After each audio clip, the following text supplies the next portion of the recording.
Building a life in New York City can be such a beautiful process. I moved here 3.5 years ago. When I moved, I never expected to stay. I moved here for my master's program, and then I just ended up staying afterwards. In this video, I want to tell you about my life in New York. I want to tell you about the upside, but also about the psychological component of living here, about the ambition and perfectionism that envelopes New York City. Hey guys, my name is Polina if this is your first time on my channel, and I moved to New York City in the fall of 2021. I got accepted into the architecture master's program at Columbia University, and that's what prompted my move here. When I was a teenager, I would spend a lot of time in New York City, but I never expected to end up living here. Once I moved from my master's program, I thought that I would just graduate from it and then move back to California or move abroad or, just live somewhere else.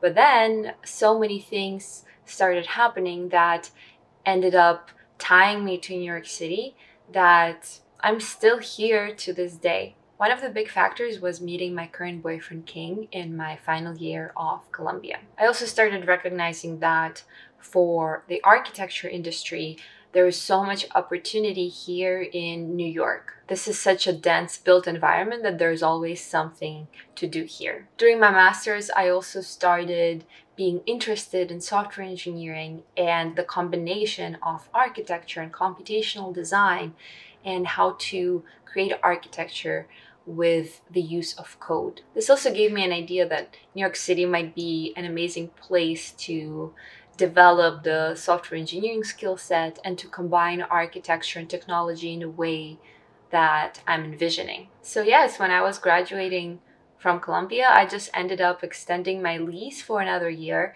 in order to see what would happen next. One of the things that I really appreciate about New York is the level of energy that permeates the city. It is such a high energy city, and you can see people being so motivated and they go after what they want and they're so hardworking.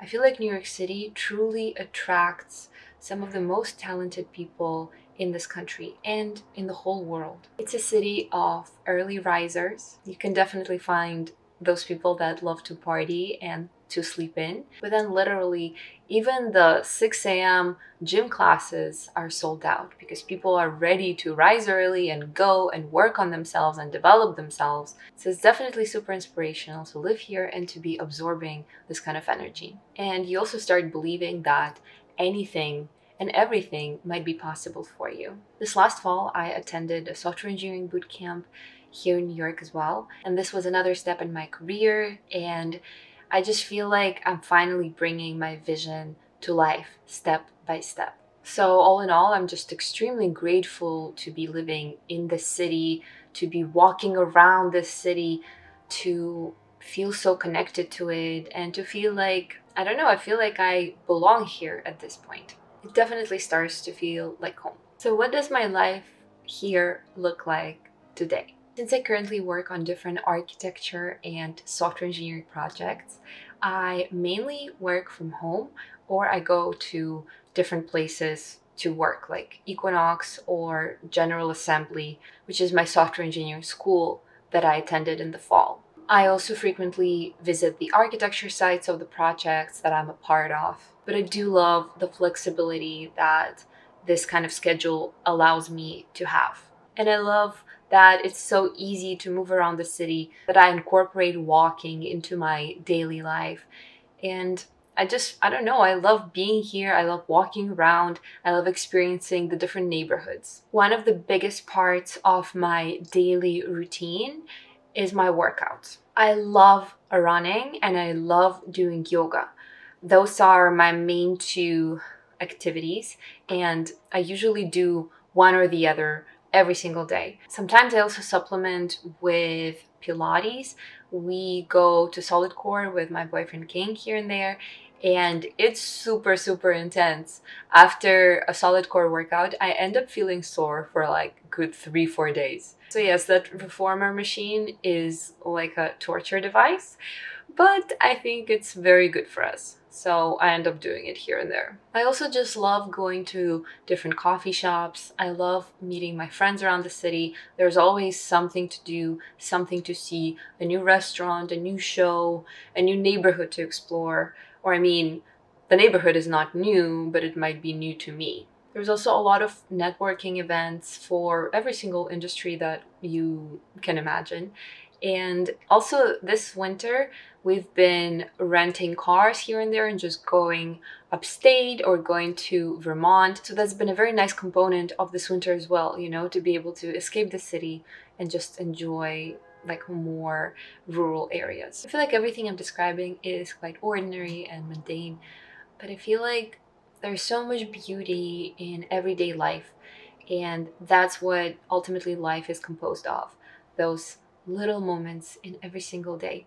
And I encourage you to see the beauty in your own life, no matter where you're currently located. So, like I mentioned before, the energy of New York City is one of the most inspirational aspects of this metropolis, but it has a downside as well, or a dark side. I think there's definitely a big challenge of ambition here, and it can affect someone psychologically in a very major way. Sometimes I get overwhelmed with the feeling like no matter what I do, it's never enough because the city is just filled with so many absolutely amazing and talented and hardworking people. I feel like the conversation about achievements and accomplishments penetrates so many social situations in New York, and the question, what do you do or where do you work, is one of the most important questions that people ask each other when they meet one another.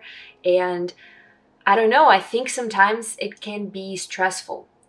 You can feel as if your work defines you, as if there's always something more that you can achieve. You always encounter different examples of success. And yes, encountering success can definitely motivate me, but like I said, there can be a dark side to this environment. I wouldn't be surprised if New York City has one of the highest rates of burnout, again, because it seems like no matter what you do, it might never be enough. And sometimes it also promotes this tendency to see the glass half empty. Because the city is so high energy, it can be hard to rest sometimes. Or I sometimes find myself feeling guilty if I need to rest and recharge, as if being productive is the ultimate goal, as if my worth is measured in my productivity. If you live in New York City, please let me know if you ever feel the same way or if you perceive it differently. If someone has perfectionism as a trait, I feel like the nature x nurture interaction of like perfectionism with living in New York City might not always yield the best results. The environment in the city can promote this idea that if you are not perfect, then you're not enough.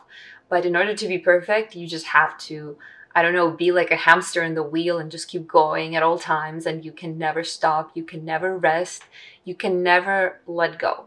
And then sometimes it can also be very demotivating because the idea is if it's so hard to be perfect and it's like not even achievable, then why even bother? So I suspect that New York City can be a slightly toxic environment sometimes for someone who is a perfectionist. So it's just something worth recognizing and acknowledging and working through if you are that kind of person. I definitely have perfectionistic traits, and I can see that they're being expressed here differently than in Los Angeles or in Moscow, where I used to live.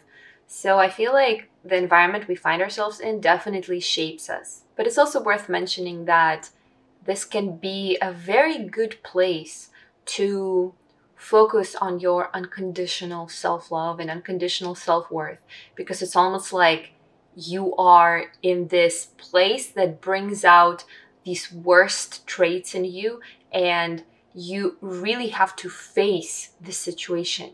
So it's a really amazing opportunity to grow out of these beliefs and realize that you already have enough. You are already enough yourself. But I think it just takes a lot of courage and it takes a lot of inner work to arrive at this understanding.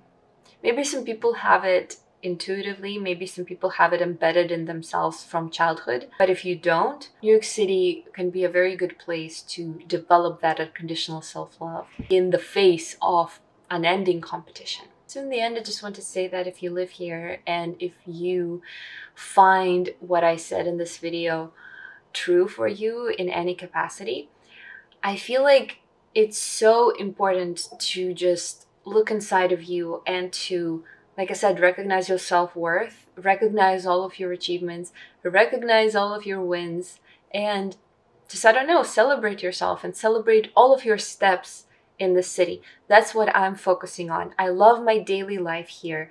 I sometimes, like I said, face these challenges of like wondering whether I'm enough. But then I think sometimes it's so important to look back on your own journey and realize that truly there is no competition. You are a unique person and everyone is contributing to the city in their own unique way. There's no second person like you, and you should just really cherish yourself and celebrate yourself. But I truly love this city, and I'm just very, very happy to be here. Well, guys, I hope you enjoyed this video, and I will see you in my next one. Bye.